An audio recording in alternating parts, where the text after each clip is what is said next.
Olá, como vai você? Tudo bem? Espero que você esteja vivendo aí aquele ótimo momento que você merece viver, ok? Bom, pessoal, nessa série, né, que eu tenho comentado aqui, onde que eu tenho usado aquele dito, né, muito usado no sistema religioso, que diz que texto tirado de contexto é pretexto para uma heresia. Ontem, no vídeo que eu fiz, eu até disse que nenhuma religião se sustenta sem heresia. Todas as religiões que já existiam na humanidade, as que existem e também as que hão de existir, elas vão usar de heresia para poder prender as pessoas naquele contexto litúrgico. Isso é incontestável.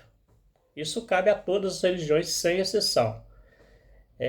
Nós temos comentado aqui, né, sobre o livro de Mateus, no capítulo 24. Os dois vídeos anteriores foram sobre o versículo 21 e sobre o versículo 22, né? O 21, ele fala que não haverá, né, grande tribulação como aquela que aconteceria nos dias dos discípulos, porque o Império Romano, ele entrou, né, ele regimentou no seu império pessoas de várias nações e entraram ali pelo norte de onde é o território de Gaza hoje, por Tiro e Sidom, e vieram varrendo, né, a província da Judéia, para acabar mesmo com a província da Judéia, e como de fato acabou por quase 2000 anos. Né? Jesus então estava certo, não tinha havido nenhuma tribulação semelhante àquela que os seus discípulos iam viver, e até hoje, né, quase 2000 anos depois, não houve. Tanto que os judeus ficaram sem território durante quase 2000 anos. Então não houve uma tribulação até hoje semelhante àquela grande tribulação que os seus discípulos viveram. Né? O versículo 22, ele fala da abreviação. Né? Ele fala que foi abreviado, seria abreviado aquele cerco, né, judaico, a cidade de Jerusalém, porque se não fosse abreviado aquele cerco, todos morreriam ali dentro, porque os judeus estavam ali sitiados pelos romanos para morrer de fome. Então os romanos tinham sitiado a cidade para matar os judeus que estavam ali de fome.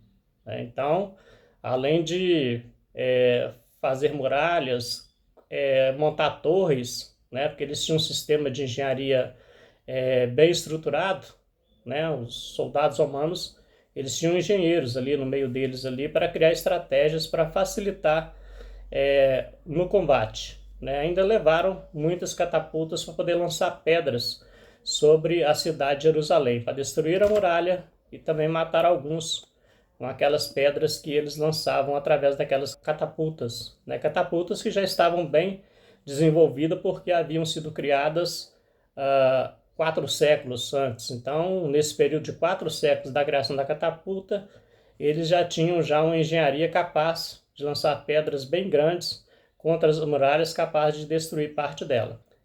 Mas hoje, né, nós vamos falar do versículo 23, ok? Que é o versículo que fala sobre a vinda, né, de Jesus. Né? Então ele começa assim, eu vou ler o restante do capítulo agora, ok? Ele diz assim, então se alguém vos disser, eis que está aqui o Cristo, ou ei-lo ali, não acrediteis, porque surgirão falsos cristos e falsos profetas e operarão grandes sinais e prodígios para enganar se possível, até os próprios eleitos. Vede que vô-lo tenho predito. Portanto, se vos disserem, eis que ele está no deserto, não saiais, ou ei-lo no interior da casa, não acrediteis, porque assim como o relâmpago sai do oriente e se mostra no ocidente, assim há de ser a vinda do Filho do Homem. Onde estiver o cadáver, aí se ajuntarão os abutres. Antes de fazer o comentário direto aqui sobre o assunto, eu vou lembrar que para os judeus, né, quando uma nação vinha contra a outra e varria aquela nação, isso é bem claro ali no livro de Isaías, quando Isaías narra a destruição, né, das cidades egípcias. Então esse vir né, de um exército contra o outro, ele era Deus vir nas nuvens contra aquele povo, contra aquela nação. Então aqui, como nós acabamos de ver, Jesus termina o livro falando que onde estiver o cadáver, ali se juntarão os abutres. Há diversas versões sobre isso. Alguns acham que está se referindo aos soldados, mas eu acho que realmente aqui está se referindo a abutres mesmo, né? Aves que comeriam corpos, ok? Por quê?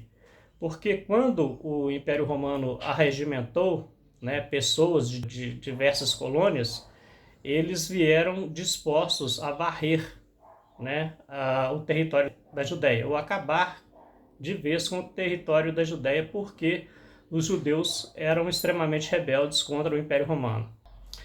Então eles entraram ali pelo norte de Gaza, onde era Tiro e Sidom. Jesus até fala que haveria menos rigor para Tiro e Sidom no dia do juízo do que para aqueles judeus, né, da sua época. E eles entraram varrendo ali, né, e onde que eles passavam, eles matavam. Então a questão aqui do relâmpago, né, que nasce no Oriente e se mostra no Ocidente, nada tem a ver com a claridade, né, com a intensidade do clarão do relâmpago, nem com a sua dimensão, com o seu comprimento. Ele está se referindo aqui à distância, né, que um relâmpago ele pode ser visto. Então, né, o fenômeno se manifesta numa determinada região, mas numa região muito remota, muito distante, você consegue ver aquele relâmpago. Então aqui ele está se referindo a isso, ele está se referindo que assim, quando os romanos entrassem, né, matariam pessoas do Oriente ao Ocidente. Então essa vinda, né, de Jesus aqui, como juiz, e Daniel bem profetizou sobre isso quando ele perguntou quando seria o fim do seu povo, e houve, né, o fim do povo, nós somos testemunha disso, o povo judeu deixou de existir por quase 2000 anos, então a profecia de Daniel se cumpriu ali, naquela entrada romana, né, para poder matar e acabar com o território da Judéia, aqui, né, nesse período, no período de Jesus. Então Jesus, né, ele foi visto do Oriente ao Ocidente através daquela quantidade de corpos mortos que os romanos deixaram por onde eles passaram.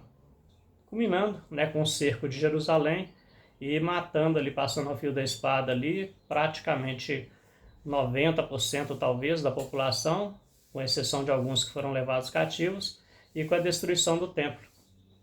Então aqui a questão de Jesus ser visto de uma forma semelhante ao relâmpago, nada tem a ver com a intensidade do clarão ou com o tamanho do relâmpago, mas com a distância, com a dimensão territorial que um relâmpago pode ser visto. Então, do Oriente ao Ocidente, e haver corpos, né, passados ao fio da espada, e isso aí era a vinda do Filho do Homem, era a vinda de Jesus nas nuvens, para poder exercer juízo, né, contra a nação de Israel, como estava previsto lá em Daniel. Eu espero que esse vídeo tenha contribuído, né, tenha te ajudado em alguma coisa, e quero deixar para você também aqui um forte abraço, ok? Forte abraço, graça e paz.